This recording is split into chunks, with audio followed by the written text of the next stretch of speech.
Welcome to Daily Current Affair. Today is 7th of November 2022. The question is Adani New Industries Limited has constructed a wind turbine in that is Mundra Gujarat. तो अडानी की जो company है Adani new industries limited, उन्होंने क्या किया है, एक wind turbine जो है स्टार्ट किया है। विंड टरबाइन किस लिए स्टार्ट किया है? ताकि वो उससे क्या करे, उससे एनर्जी बना सके, इलेक्ट्रिसिटी बना सके। तो इस तरह के टरबाइंस होते हैं, ठीक है, पवन ऊर्जा, जिसको हम हिंदी में पवन ऊर्जा बोलते हैं, ठीक है। विंड से ये टरबाइन घूमेगी, इसकी वजह से क्या होगी, इलेक्ट्रिसिटी जनरेट होगी। तो ये अडानी न्यू इंडस्ट्रीज लिमिटेड ये कहाँ पे बना रहा है? मुंद्रा, राजस्थान में। और ये इंडिया का सबसे लार्जेस्ट विंड टरबाइन है, ठीक है। कि वो कौन बना रहा है? अडानी इसको बना रहा है। और इसकी लेंथ कितनी है? ये taller than statue of unity है। स्टैच्यू ऑफ यूनिटी की जितनी हाइट है 186 मीटर्स, उससे ज़्यादा है, दैट इज़ 200 मीटर तक ये लंबा होगा। And it has blades that are broader than the wingspan of the jumbo jet. जो जंबो जेट के जो विंग्स, जो ये विंग्स है ना, ये बहुत लंबे लंबे विंग्स हैं। और इसकी जो हाइट है वो 200 मीटर से भी बड़ी है, ठीक है। तो ये कितनी इलेक्ट्रिसिटी प्रोड्यूस करेगा? 5.2 मेगावाट की इलेक्ट्रिसिटी जनरेट करेगा। कैन पावर अप्रॉक्सीमेट 4000 घरों तक की क्या पहुंचाएगा, इलेक्ट्रिसिटी पहुंचा सकता है। और इसको बना कौन रहा है? मुंद्रा विंडटेक लिमिटेड। ये अदानी की ही कंपनी है। कहाँ पे? मुंद्रा, गुजरात के अंदर। So who has been awarded with Kerala Jyoti award, ठीक है, that is MT Vasudevan Nair. तो इनको क्या मिला है? इनको मिला है केरला ज्योति अवार्ड, ठीक है। एक दूसरे पर्सन है, उनका नाम है सेतु, मतलब कि A सेतु माधवन। उनको क्या मिला है? इनको केरला गवर्नमेंट का सबसे प्रेस्टिजियस अवार्ड दैट इज एजुथाचलन पुरस्कारम इनको मिला है। तो ये भी आपने याद रखना है। इनका नाम है A सेतु माधवन। और केरला ज्योति अवार्ड किसको मिला है?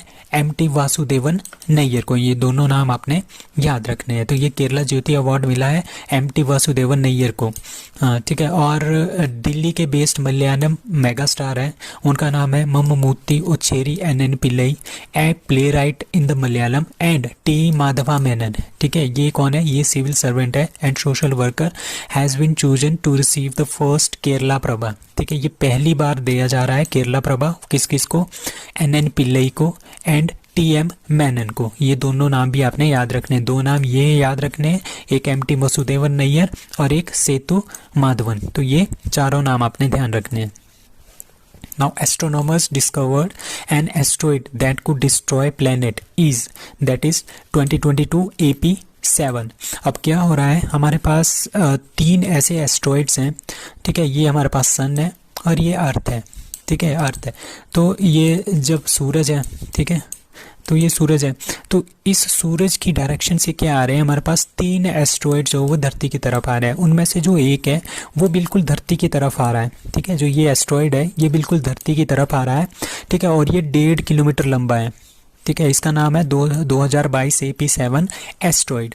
ये हो सकता है, साइंटिस्ट ये बिलीव कर रहे हैं कि ये हो सकता है ये अर्थ के एटमॉस्फेयर में घुस के ये अर्थ पे स्ट्राइक हो सकता है। It may be possibly harmful. तो ये आपने ये याद रखना है। इसका नाम क्या है? दैट इज 2022 AP7 इसका नाम है। और ये दिख भी नहीं रहा है। दिख क्यों नहीं रहा है? क्योंकि जब हम यहाँ से इसको देखते हैं तो पीछे क्या आ जाता है, हमारे पास सूरज आ जाता है। सूरज की वजह से क्या हो जाता है, ये इनविजिबल हो जाता है। हम अच्छे से इसको देख नहीं पा रहे, मतलब कि थोड़े थोड़े टाइम के लिए हम इसको देख पा रहे हैं, बट परमानेंटली हम इसको देख भी नहीं पा रहे हैं। और ये जो 3 एस्ट्रॉइड्स हैं ये कहाँ से आ रहे हैं? ये अर्थ और शनि ग्रह, वीनस के बीच में, ठीक है। अर्थ और वीनस के बीच में जो बेल्ट है वहाँ से ये तीनों आ रहे हैं। तो आपने इनका नाम याद रखना है 2022 AP7 that is very much harmful for the earth. Which state launched CM dashboard for live monitoring departments? That is B।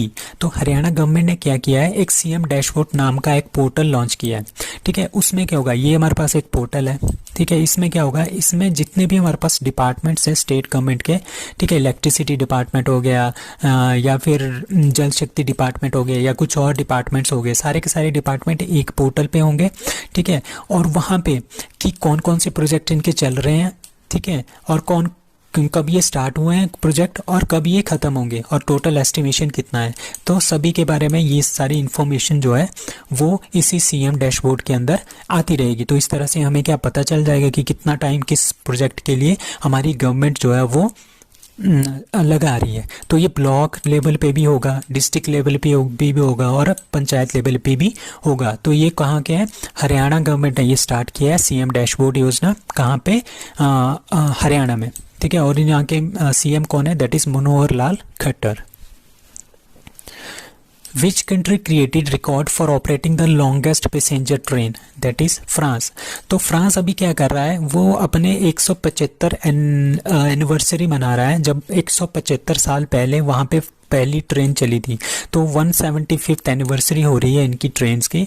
तो उसके उपलक्ष्य में उन्होंने क्या किया है, स्विट्जरलैंड में एक सबसे वर्ल्ड की सबसे लॉन्गेस्ट पैसेंजर ट्रेन, मतलब कि ट्रेन है उसके अंदर पैसेंजर है, मतलब पैसेंजर के लिए एक ट्रेन है सबसे लॉन्गेस्ट, वो ट्रेन इनॉग्रेट की है। इसमें 100 कोचेज़ हैं, ठीक है, और 1910 मीटर, मतलब कि 2 किलोमीटर के आसपास इसकी लेंथ है।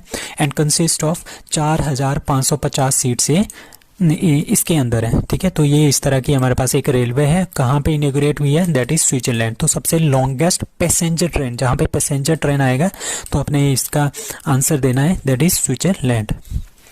So who is going to build Mongolia's first greenfield oil refinery? That is mega engineering and infrastructure limited. ये हैदराबाद का एक इंस्टीट्यूट है।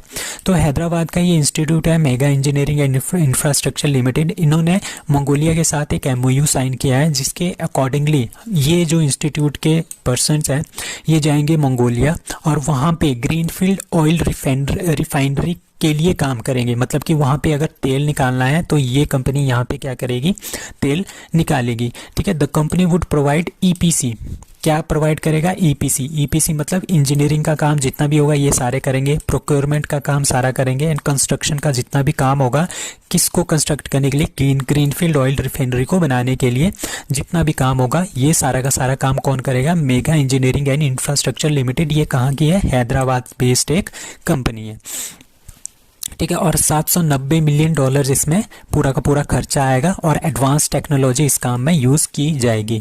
So the project is a part of development partnership administrative initiative of India's ministry of external affairs. तो India की जो ministry of external affair है वो इसके बैकग्राउंड में है, ठीक है। मतलब कि इनके साथ इनकी पार्टनरशिप है, किसकी, mega engineering and infrastructure limited की। और ये लिमिटेड कहाँ पे जाएगी, ये मंगोलिया जाएगी और वहाँ पे ग्रीनफील्ड जो ऑयल रिफाइनरीज हैं उनको एक्सप्लोर करेगी, कहाँ पे, मंगोलिया में। सो विच स्टेट लॉन्चेस लखपति दीदी योजना, दैट इज C, उत्तराखंड। तो उत्तराखंड वाले क्या बोल रहे हैं कि उन्होंने एक लखपति दीदी योजना जो है स्टार्ट की है। मतलब कि वहाँ पे 1.25 लाख जो वुमेन है, ठीक है, जो काम कर रही है किसके अंदर, सेल्फ हेल्प ग्रुप के अंदर जो काम कर रही है, उन सबको हमने क्या बनाना है, लखपति बनाना है। मतलब कि हर एक इंडिविजुअल के पास पैसा आना चाहिए, ठीक है, और उनको लखपति बनाना है अप टू 2025 तक उनको लखपति बनाना है। तो इस स्कीम का नाम क्या है, लखपति दीदी स्कीम। और उनको कैसे बनाना है, लखपति कैसे बनाना है, जैसे हमारे पास सेल्फ हेल्प ग्रुप्स हैं, ठीक है, उनको क्या करना है, उनको स्किल डेवलप करवाना है पहले उनका, ठीक है, फिर उनको माइक्रो एंटरप्राइजेज में डालना है, मतलब कि जो लघु उद्योग होते हैं उनमें उनको डालना है, ठीक है। और जो सामान बनाएंगे, जो छोटा छोटा जो सामान बनाएंगे वो अमेजॉन और फ्लिपकार्ट और गवर्नमेंट मार्केट प्लेस से हमने उसको क्या करना है, सेल करना है, ताकि उनकी क्या हो जाए, इनकम हो जाए, और उसकी वजह से वो क्या बन जाएंगे, लखपति बन जाएंगे 2025 तक। तो ये कौन बोल रहा है, ये बोल रहा है हमारे पास उत्तराखंड सरकार। So which country launches the Beidou satellite navigation system? That is China. So China की जो हमारे पास है बायोडू सैटेलाइट नेविगेशन सिस्टम है। जिस तरह से अमेरिका का GPS है ना, GPS जैसे हम यूज़ करते हैं ग्लोबल पोजीशनिंग सिस्टम, अगर हमने कहीं पे भी लोकेशन फाउंड आउट करनी है तो हम GPS का यूज़ करते हैं। बट चाइना का अपना ही है, दैट इज़, उसका नाम है बायोडू, ठीक है, वो अपना यूज़ करते हैं। और ये आजकल न्यूज़ में इसीलिए है क्योंकि ये जो बायोडू है अब ये यूज़ करेंगे और कंट्रीज़ में। अभी चाइना में तो यूज़ हो ही रहा है, ठीक है, चाइना में यूज़ हो रहा है, बट ये बोल रहे हैं कि हम पूरे वर्ल्ड में जाएंगे। जिस तरह से थाईलैंड में भी ये आगे हैं या कोई और कंट्रीज़ हैं, वहाँ पे भी हम क्या यूज़ कर सकते हैं, that is BeiDou satellite navigation system of China that can be used. So who won Syed Mushtaq Ali trophy 2022, that is Mumbai. अभी क्या हुआ, सैयद मुश्ताक अली ट्रॉफी, ये T20 टूर्नामेंट था, ठीक है, डोमेस्टिक, इंडिया का डोमेस्टिक टूर्नामेंट है। इसमें क्या हुआ, हिमाचल प्रदेश फाइनल में पहुंचा था, किसके साथ, वर्सेस मुंबई। ठीक है, हिमाचल प्रदेश और मुंबई के बीच ही मैच हुआ था। इसमें क्या हुआ, मुंबई ने हिमाचल प्रदेश को लास्ट ओवर में 3 विकेट से हरा दिया है। इसमें बहुत ही अच्छा खेला था हिमाचल प्रदेश ने, बट लास्ट 18th ओवर तक हिमाचल प्रदेश काफ़ी कंट्रोल में था, बट लास्ट के जो एक ओवर था 19th ओवर, उसमें काफ़ी ज़्यादा रन लग गए थे, जिसकी वजह से लास्ट ओवर में फिर मुंबई बड़े ईजिली नहीं बोल सकते, बहुत ही टफ सिचुएशंस में मुंबई ने इसको जीता। तो पहली बार मुंबई ने सैयद मुश्ताक अली ट्रॉफी 2022 जीता है, इसीलिए ये काफ़ी इंपॉर्टेंट बन जाता है। So Mumbai won Syed Mushtaq Ali trophy for the very first time, और हिमाचल भी पहली बार ही फाइनल में पहुंचा था सैयद मुश्ताक अली के फाइनल में। अभी विजय हजारे ट्रॉफी 2022 हिमाचल प्रदेश ने जीती थी, पहली बार हिमाचल प्रदेश ने जीती थी। और रणजी ट्रॉफी किसने जीती थी, मध्य प्रदेश ने, वो भी पहली बार जीती है।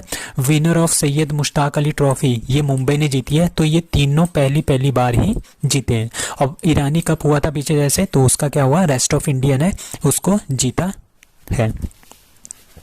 सो अब कुछ वन लाइनर्स हैं that are very important for the IBPS and banking examinations.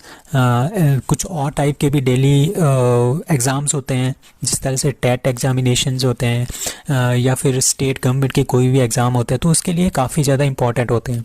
सो वो honoured with the member of the order of Australia award. Australia member of Australia का अवार्ड जो है मिला है, वो मिला है अमित दास गुप्ता को। बाजी राउत नेशनल फुटबॉल टूर्नामेंट जो कि स्टार्ट किया है इन उड़ीसा में, ये स्टार्ट हुआ है। इसमें फीफा और जो इंडिया का AIFF है, इन दोनों इसमें इन दोनों की वजह से ये दोनों आपस में कोलैबोरेट कर रहे हैं और उड़ीसा में ये टूर्नामेंट करवा रहे हैं। India's rank in cheapest manufacturing cost, that is मतलब कि मैन्युफैक्चरिंग की सबसे कम कॉस्ट किस कंट्री में है, ठीक है, उसमें इंडिया का 31st नंबर है। सो गंगा उत्सव द रिवर फेस्टिवल 2022 ये स्टार्ट किया है बाय द मिनिस्ट्री ऑफ जल शक्ति, कहाँ पे, न्यू दिल्ली में।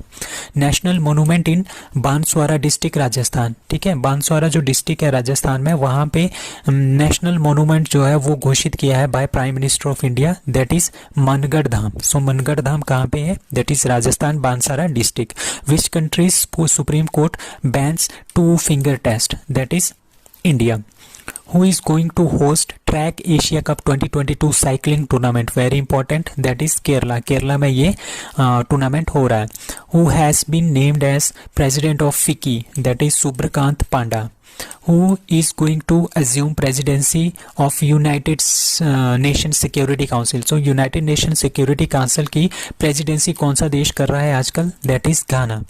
Who is honored with Chevalier Award by French government? So ये Chevalier Award है फ्रेंच गवर्नमेंट का, वो मिला है अरुणा सायराम को। ये काफ़ी इंपॉर्टेंट है, ये फ्रेंच गवर्नमेंट का हाईएस्ट ऑनर शेवलर डे आई ऑर्डरे डेज आर्ट्स में दिया जाता है ये अवार्ड, ठीक है, आर्ट और कल्चर में ये अवार्ड दिया जाता है। तो अरुणा सायराम को ये अवार्ड जो है इस बार मिला है, तो ये काफ़ी इंपॉर्टेंट क्वेश्चन है।